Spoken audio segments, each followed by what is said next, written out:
because a tin is simply a way of registering your organization in the government database for record purposes, even if you will not be paying tax. Now, why do you even need a tax identification number as an NGO or an association or a club or a charitable organization? Number one, you need it to open a corporate account. Without a tin number, you cannot open a corporate account. Any bank you go to will request for your tax identification number as an NGO. And if you don't open a corporate account, you cannot really run your NGO properly.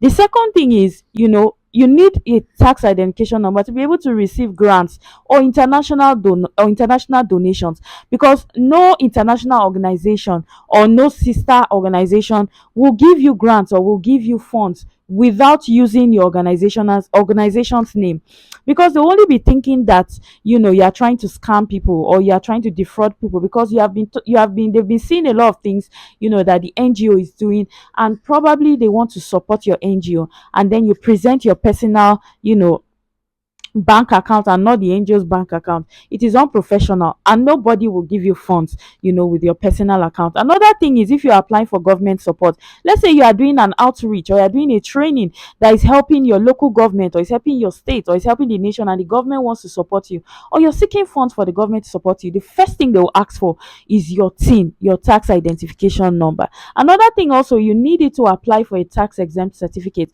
Even though an NGO does not pay tax, you need to get a tax exemption certificate to prove that, okay, this NGO will not be paying tax. But you need that certificate, and without your TIN number, you cannot even apply for the tax exempt certificate. So in this video, I'm going to be showing you the process of how to apply, baby steps. I'm going to be showing you very easy how to apply for tax identification as an NGO. So I'm just gonna come to my browser here. I use Google Chrome, but whichever Chrome you're using, and click and type JBTIN registration. You'll see that it will show TIN registration portal. I'm gonna just go click on that, and I'm going to go straight to business TIN. Guys, note, it is not individual TIN, it is business TIN. I'm just gonna come to this business TIN here and click it, right? And then it's going to show TIN registration for non-individual. I'm just going to come down here because it is a not-for-profit, so I'm going to click on incorporated trustee, and then I'm going to type IT before the number. Make sure you type IT before the number, if not, it's not going to appear. Now to see, to show you the company or the name of the incorporated trustee here.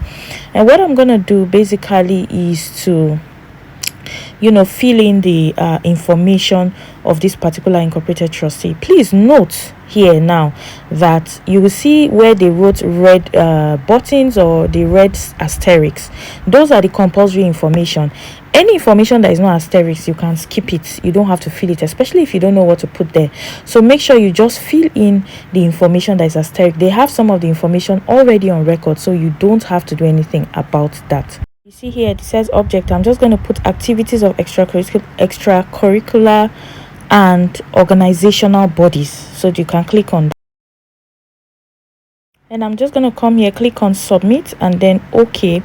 And there you have it, guys. You have submitted your application. In the next 48 hours or 72 hours, you will get a notification from the FRS informing you or sending you your tax identification for your NGO. Very easy, guys, and very straightforward. So guys, that's exactly how you can apply for your TIN online on the FRS portal as an NGO. So whether you are a religious organization, a charitable organization, or a foundation, or you want to do a community project, you must have a TIN. I hope this video was helpful. If it was helpful, don't forget to give me a thumbs up. Let me know in the comment section if you will be applying for your TIN. If this video is also helpful to you, you want to share it to anybody who will be needing it as well. Don't forget to hit the subscribe button, guys. Subscribe so that I know that this content is helping somebody out there. Until I see you guys in my next video, I'm gonna also be leaving my email address and my phone number for WhatsApp only messages in the description. So you want to contact me if you have any issues or you have any trouble. Until I see you guys in my next video, bye, legal besties.